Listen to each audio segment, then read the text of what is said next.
Chaque jour, Charles et Carole vous présentent la leçon de l'école du sabbat.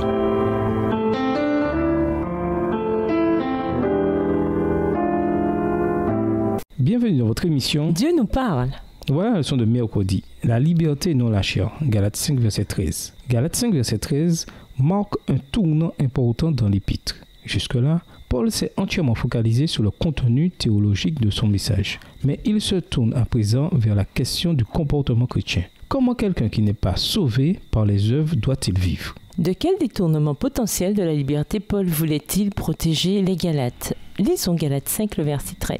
Galates 5, verset 13. Frères, vous avez été appelés à la liberté. Seulement ne faites pas de cette liberté un prétexte pour vivre selon la chair, mais par amour, soyez serviteurs les uns des autres. Paul était bien conscient de l'incompréhension qui pouvait accompagner son insistance sur la grâce et la liberté que les croyants ont en Christ. Romains 3, le verset 8, Romains 6, les versets 1 et 2. Mais le problème n'était pas tant l'évangile de Paul que la tendance humaine à la gratification personnelle. Les pages de l'histoire sont noircies de récits de peuples, de villes et de nations dont la corruption et la chute dans le chaos moral étaient directement liées à leur manque de maîtrise de soi. Qui n'a jamais perçu cette tendance dans sa propre vie ? C'est la raison pour laquelle Paul appelle si clairement les disciples de Jésus à éviter de se livrer à la chair. En fait, il veut qu'ils fassent le contraire, c'est-à-dire soyez par amour serviteurs les uns des autres. Version second 21. Comme toute personne qui sert les autres par amour le sait, cela ne peut s'accomplir qu'à travers la mort à soi-même, la mort à la chair. Ceux qui se livrent à la chair ne sont pas ceux qui ont tendance à servir les autres. Au contraire,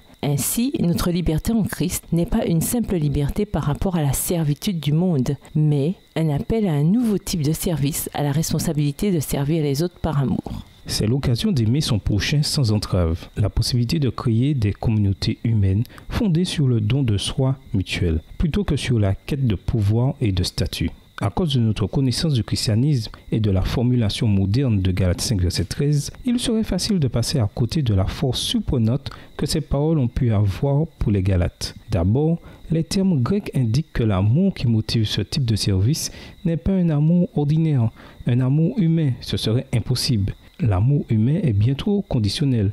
Le fait que Paul emploie l'article « le » avant le mot « amour » en grec, Bible en français courant, indique qu'il fait référence à l'amour divin que nous ne recevons que par l'intermédiaire de l'Esprit. Romains 5, verset 5. La véritable surprise réside dans le fait que le mot traduit par « serviteur », la version second 21, correspond au mot grec signifiant « esclave ». Notre liberté ne signifie donc pas une autonomie, mais un esclavage mutuel les uns envers les autres sur la base de l'amour de Dieu. Soyons honnêtes, vous êtes-vous déjà dit que vous pouviez user de la liberté que vous avez en Christ pour vous laisser aller à un petit péché par-ci par-là ? Qu'y a-t-il de si terrible dans ce genre de raisonnement ? Et nous vous laissons cette question de réflexion. Que pouvez-vous faire d'autre pour vous assurer d'obtenir la liberté en Christ ? Au revoir. Et à demain si Dieu veut. Dieu nous parle. Chaque jour, Charles et Carole vous présentent la leçon de l'école du sabbat.